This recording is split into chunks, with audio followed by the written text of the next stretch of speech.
Reflection channel monetization తీసివేయడం జరిగింది. అది మీ అందరికీ తెలుసు. బెట్టింగ్ యాప్స్ ప్రమోట్ చేస్తే ఒక్కో వీడియోకి లక్షల్లో డబ్బులు ఇస్తామని చెప్పినా కూడా ఏ రోజు మనం వాటి జోలికి పోలేదు. చివరికి శాటిలైట్ ఛానళ్లు కూడా సాహసం చేయలేని విధంగా అతిరథ మహారథులతో సనాతన క్షాత్రం అని 2 కాంక్లేవ్స్ చేసుకున్నాం. పాత బస్తీలోని దేవాలయాల్లో యజ్ఞాలు నిర్వహించడం, ఫోన్లు చేసి చంపుతాము అని బెదిరించిన వాళ్ళు ఉన్నారు. ఇప్పుడు మీ అవసరం మాకు ఎంతో ఉంది. ఈ ఛానల్ని కాపాడుకోవాల్సిన బాధ్యత మీకు ఉంది అనుకుంటే మాత్రమే మీరు మాకు సహాయం చేయర్రి. మీ దగ్గర నుంచి నేను సహాయం కోరుకుంటున్నాను. Welcome to reflection news.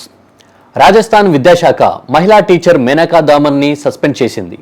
July 19న బాన్స్వారాలోని మాన్గర్ ధామ్లో జరిగిన మెగా ర్యాలీ, అందులో దాదాపుగా రాజస్థాన్, మధ్యప్రదేశ్, గుజరాత్, మహారాష్ట్రలోని గిరిజన సంఘాలకు చెందిన వేలాది మంది ప్రజలు హాజరయ్యారు. ఆ సభలో గిరిజన కుటుంబాల మహిళలు సింధూరాన్ని ధరించవద్దని, మంగళసూత్రాన్ని కూడా ధరించవద్దని, ఇప్పటి నుండి ఉపవాసాలను పాటించడం మానేయండి అని, అంతేకాకుండా గిరిజనులు అసలు హిందువులే కాదు అని ప్రలోభపెట్టే ప్రయత్నం చేసింది.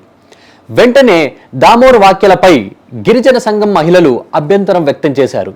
ఇది తెలుసుకున్న రాజస్థాన్ విద్యాశాఖ రాజస్థాన్ ప్రవర్తనా నిబంధనను ఉల్లంఘించి మాట్లాడిందని మరియు విద్యాశాఖ యొక్క ప్రతిష్టను దిగజార్చినది అని చెప్పేసి ఉపాధ్యాయురాలుని సస్పెండ్ కూడా చేయడం జరిగింది.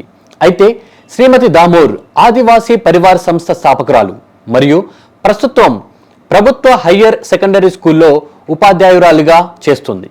ఇలాంటి వ్యక్తుల వల్ల ఎంతో మంది గిరిజనులు తప్పుడు మాటలు నమ్మి మోసపోతున్నారు అని నెటిజన్లు తెలుపుతున్నారు. శత్రుమూకల చెర నుండి దేశ రక్షణ నీ ధ్యేయమైతే నీ అవసరం ఇక్కడుంది. Please do subscribe, like and share. దద్దరిల్లేలా పక్కనున్న గంట కూడా కొట్టుర్రి.